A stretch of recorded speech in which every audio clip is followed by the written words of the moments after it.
Hi எல்லாரும் எப்படி இருக்கீங்க? எல்லாரும் ரொம்ப நல்லா இருப்பீங்கன்னு நினைக்கிறேன். இன்றைக்கி மார்னிங் vlog தான் பார்க்க போகிறோம். பிரேக்ஃபாஸ்ட்டுக்கு பார்த்தீங்கன்னா நிறையா பச்சை பயிறு முளைக்கட்டி வச்சுருந்தேன். அதை வச்சுட்டு ஊத்தப்பம் மாதிரி செய்வாங்க இல்லையா, அதுதான் செய்யலான் இருக்கேன். கொஞ்சோண்டு மட்டும் சுண்டலுக்கு பாக்கி வச்சுட்டு பாக்கியை இது ஊத்தப்பம் மாதிரி பண்ணிக்கலான்னு. நல்லாவே முளைக்கட்டி இருந்தது. நைட்டு ஊற வச்சுட்டு நேற்று ஃபுல்லாக ஈர துணியில் போட்டு வச்சுருந்தேன். காலையில் தான் துணியிலேருந்து எடுத்தேன். நல்லா இந்த அளவுக்கு முளைக்கட்டியிருக்கு.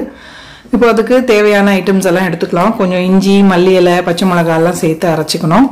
சைட் டிஷ் பார்த்தீங்கன்னா சிம்பிளாக தேங்காய் சட்னி தான் அரைக்க போகிறேன். இதுக்கு இஞ்சி சட்னியுமே கூட நல்லாயிருக்கும். ஆக்சுவலாக டேஸ்ட்டும் பார்த்தீங்கன்னா நல்லா முட்டை ஆம்லெட் இருக்குல்ல, அந்த மாதிரியான ஒரு டேஸ்ட்டில் இருக்கும். இப்போ மிக்சி ஜாரில் நல்லா அந்த ஜார் ஃபுல்லாக அந்த அளவுக்கு எடுத்துக்க போகிறேன். நேற்று கிட்டத்தட்ட ஒரு கப்பும் அப்புறம் கொஞ்சமும் சேர்த்து ஊற வச்சுருந்தேன். இன்றைக்கி முளை கட்டினது ஒரு கப் அளவுக்கு எடுத்துக்கலாம்.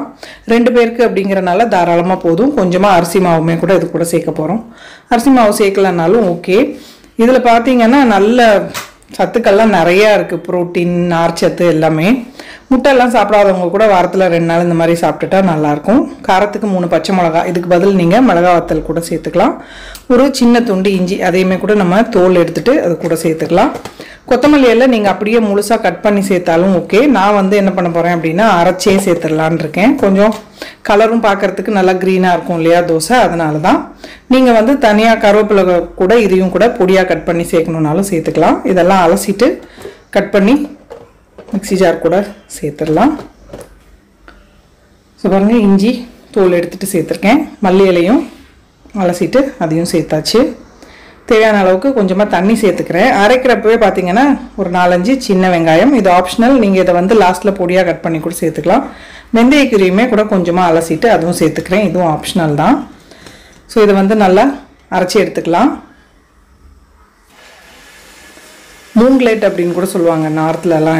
இந்த பாசிப்பருப்பு வச்சு ஆம்லெட்டுக்கு பதிலாக மூங்க்லேட், கிட்டத்தட்ட ஆம்லெட் டேஸ்ட்டில் தான் இருக்கும். இது நான் வெஜிடேரியன்ஸ் ஆம்லெட் சாப்பிட்ருந்தீங்கன்னா இதுவும் டேஸ்ட் பண்ணிங்கன்னா கிட்டத்தட்ட ஒரே மாதிரி தான் இருக்கும். ஸோ அரைச்சி எடுத்தாச்சு. நான் அரிசி மாவு ஒரு 2 டேபிள் ஸ்பூன் சேர்த்துக்க போகிறேன். ஆப்ஷனல். அரிசி மாவு வேண்டாம் அப்படின்னா நீங்கள் சேர்க்கவே வேண்டாம், அப்படியே சுற்றலாம். நம்ம கிட்டத்தட்ட பெசரட்டு மாதிரி தான் இருக்கும். ஆனால் கொஞ்சம் குண்டு குண்டாக ஊற்றணும் அப்படின்னா நல்லா சாஃப்டாக ஆம்லெட் மாதிரியான டெக்ஸ்சரில் இருக்கும். ஸோ இப்போ அரிசி மாவு சேர்த்துட்டு நல்லா கலந்துடலாம். காலையிலே ஒரு ஹெல்த்தியான பிரேக்ஃபாஸ்ட். தோசை மாவு எல்லாமே இருக்குது, அதனாலும் இது செஞ்சிடலான்னு. உப்பு சேர்த்துட்டேன். கொஞ்சமாக பெருங்காயம் சேர்த்துக்கிறேன். ஜீரகம் சேர்த்துக்கலாம். உங்களுக்கு மிளகு தூள் பிடிக்கும் அப்படின்னா கொஞ்சமாக இடித்த மிளகு கூட நீங்கள் சேர்த்துக்கலாம். கூடவே கொஞ்சமாக மஞ்சத்தூள் சேர்த்துக்கலாம். தேங்காய் சட்னி ரெடி பண்ணிகிட்ருக்கேன். ஹஸ்பண்டை தேங்காய் உடைச்சி கொடுக்க சொன்னேன், அவர் எடுத்து கொடுத்துட்டு போனார். சிட்டுக்கு தேங்காய் ரொம்ப பிடிக்கும். பெரிய பீஸாக கொடுத்தான்னா வாந்தி எடுத்துருவான். அதனால் பொடி பொடியாக சீவி நடுநடுவில் கொடுத்துட்ருக்கேன்.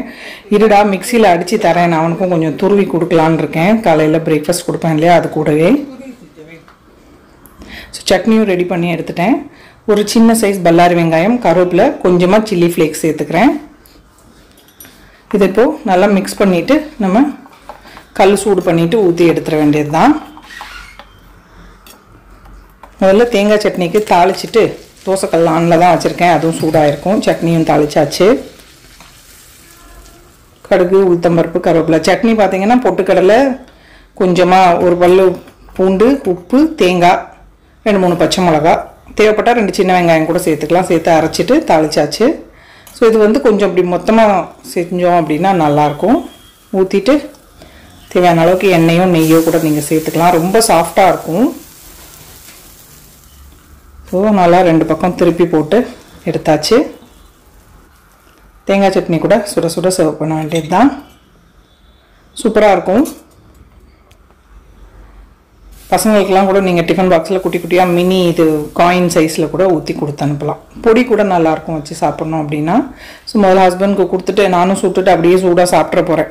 பயங்கரமாக சூடாக இருக்கா, முடிய மாட்டேங்குது. அதனால் அவருக்கு கொடுத்துட்டு அப்படியே சுட்டுட்டே நின்று அப்படியே சாப்பிட்டுட்ருக்கேன். பாருங்கள், இதை எடுத்து இன்னும் போய் உட்காந்து சாப்பிட்ணும் அப்படின்னா கொஞ்சம் டைம் ஆகும். வேலையும் முடிஞ்சிடும் டக்குன்னு. அவ்வளோதான். ஒரு 6 இது தான் வந்துச்சு கரெக்டாக இந்த அளவுக்கு. ஸோ இது சாப்பிட்டுட்டு ஒரு 2 ட்ரெஸ் எடுத்திருக்கேன். அதுவும் உங்கள் கூட எப்படி இருக்குது அப்படின்னு சொல்லிட்டு ஷேர் பண்ணிக்கிறேன். பாருங்கள், வீடியோ எடுக்க போகிறேன், வெளியவே இருங்கடான்னா 2ம் காவலுக்கு படுத்துருக்கானுங்க.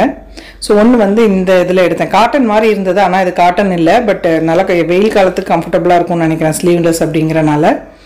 ஸோ இன்னொன்று பார்த்தீங்கன்னா இந்த மாதிரி இது பேண்ட் கொஞ்சம் அதை விட லெங்க்த்தியாக இருக்குது. ஒரு 3/4 ஸ்லீவுமே கூட. ஸோ ஸோ எப்படி இருக்குது அப்படின்னு சொல்லிட்டு கமெண்ட்டில் சொல்லுங்கள். லிங்க் வேணும்னா உங்களுக்கு நான் டிஸ்கிரிப்ஷனில் தரேன். தேங்க்ஸ் ஃபார் வாட்சிங். Love you all. பாய்.